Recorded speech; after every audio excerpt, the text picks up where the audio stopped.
Hi friends, welcome to my channel. My name's Joanne and this is To Crochet Curious.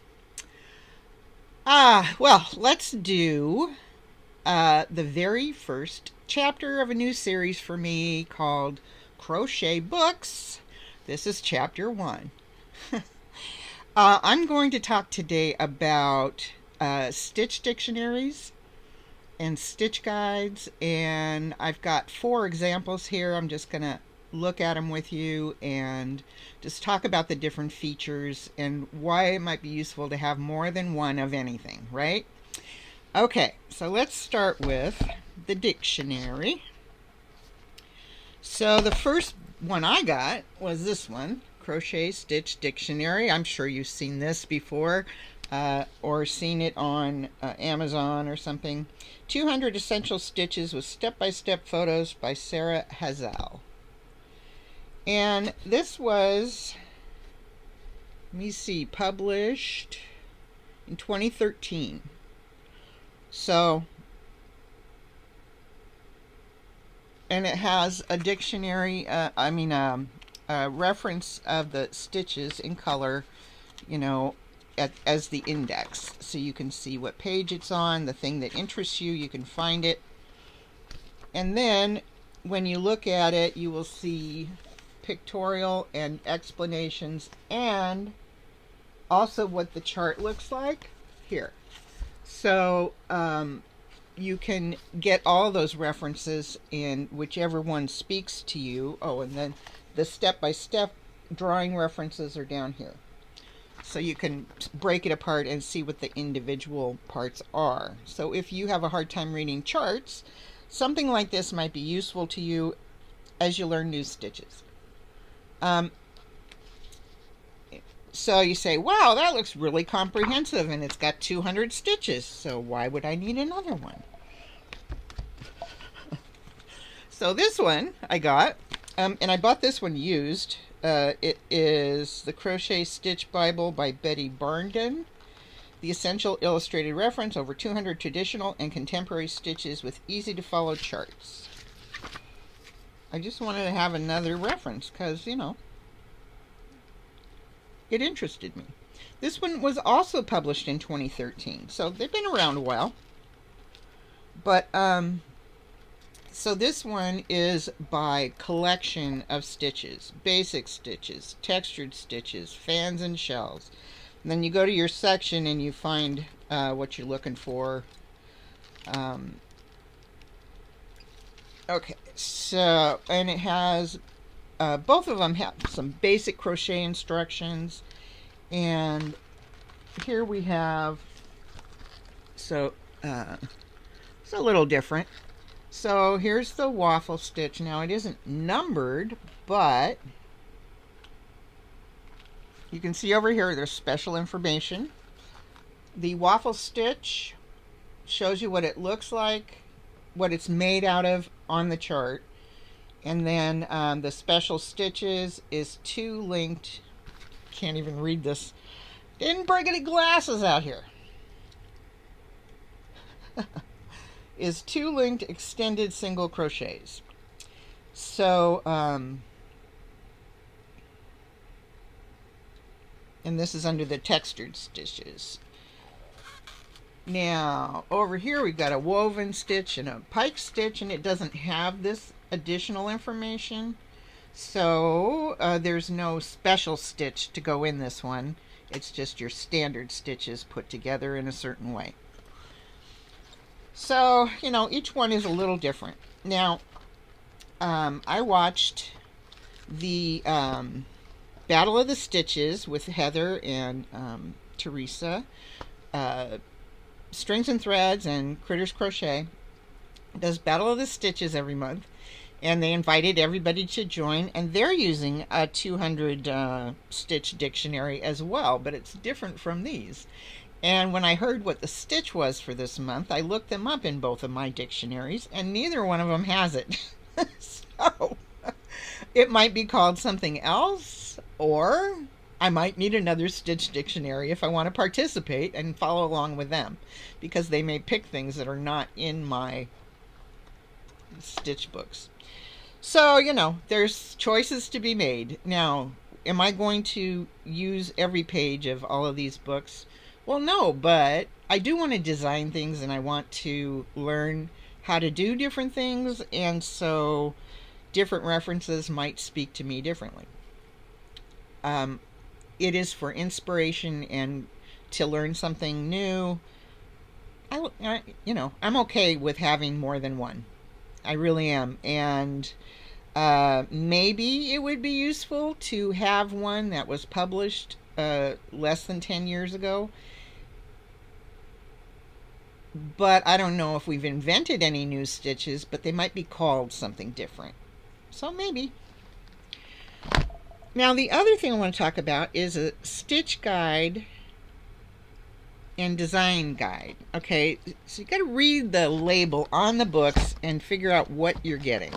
So this one here is a crochet handbook and stitch guide. This one edited by Ruth Patrick. Excuse me. And essential crochet techniques and stitch patterns to improve your skills. So it has a bent to this particular. This is 2009, so it's even older. So it has a nice selection here: basic crochet, beyond basic, crochet. Oh, I can't read backwards. Crochet fabrics, finishing techniques, block and stitch directory. So let's go look at that. 118.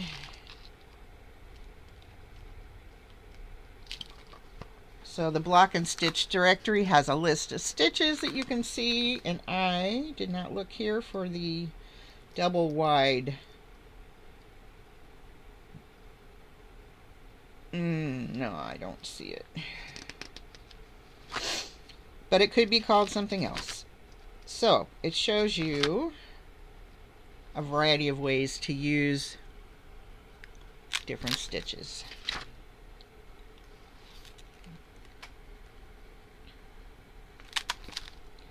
Mop head stitch, interlocking colors. I always like that one.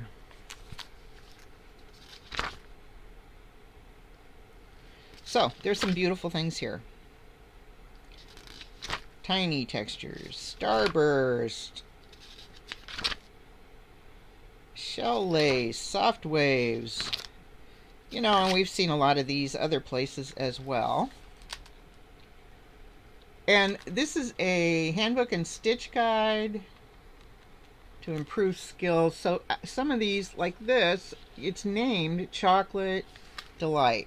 So they're giving you color, stitch, guide, basically. So you don't have to design it. You can look at this and say, oh, so two different, coffee colors or chocolate colors, milk chocolate and dark chocolate, will make this. This one here, bamboo stitch.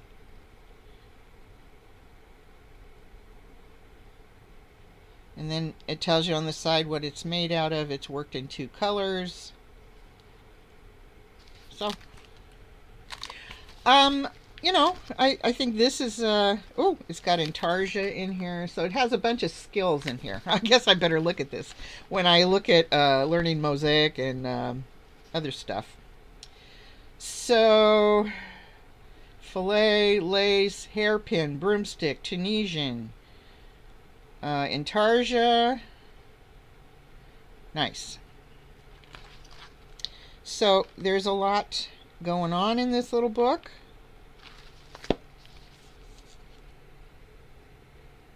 It's very cool. All right, and then the last one I have is this one. This is the complete book of crochet stitch designs. Okay, so what they've done is they've taken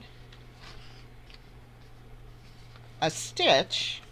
You say, I really like to do X stitch. Man, if I could do shells all day long, I'd be happy. Well, shells, then I would go and look. They have simple shells, shells fillet, shells symmetrical, shells overall patterns, shells and chains, shells staggered, shells small lace patterns, shells fantail, shells treble crochet, shells large lace patterns, and every one of those has one or more designs shown. So we're going to look at simple shells because it has like 5 pages. So we'll look at that one. 91.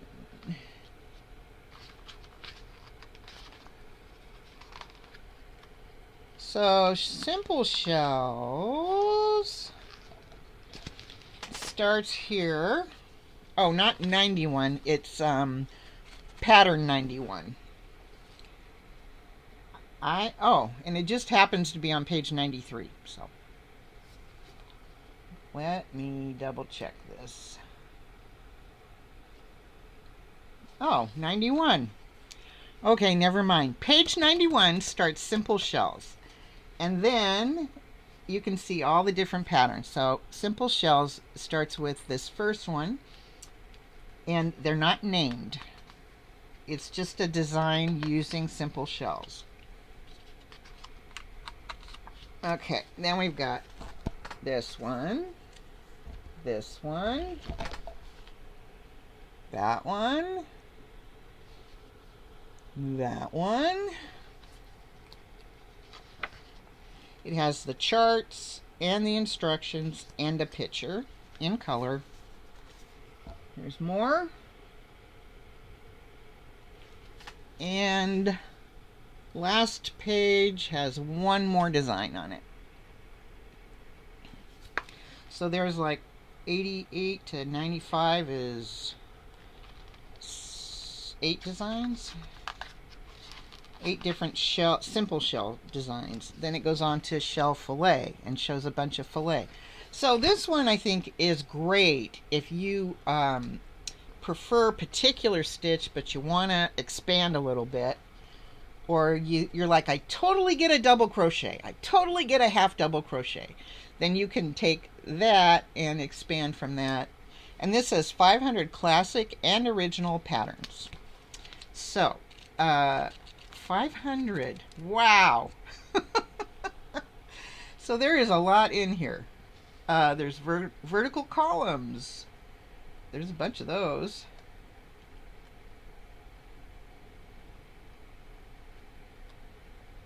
Multi-stitches.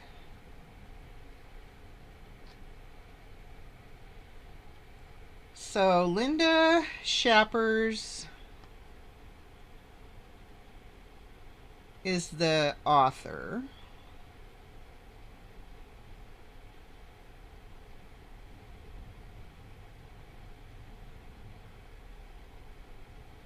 Oh, she learned them from family in Switzerland. Sorry.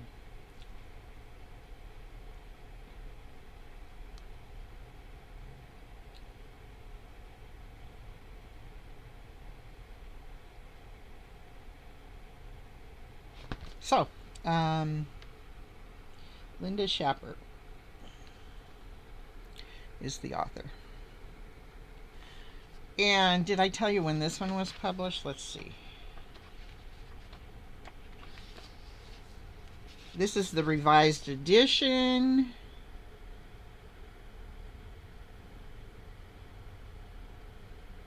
Copyright 2007. And then the first paperback edition was 2011. This to me is a highly useful, and in fact I kind of thought it was another stitch dictionary. I just looked at it today and thought, oh. So I didn't really grasp that it was stitch designs and the way it was laid out. So I'm glad I looked at this today, and I think that is really phenomenal. I think it's an excellent opportunity to expand my horizons, so I'm going to be keeping an eye on this book here. So I hope that was helpful to you in you know, if you're trying to make choices about what books you need to have in your crochet library. Uh, and who knows, um, maybe I'll get that other 200 designs. I don't know. I'll think about it. Anyway, I hope you guys have an awesome day and that life is treating you well. I want to share my joy and love of life with you, and I hope you'll keep coming back. Please subscribe if you haven't already, and give me a thumbs up and a comment, and even share the video with your friends if you want. We'll see you later.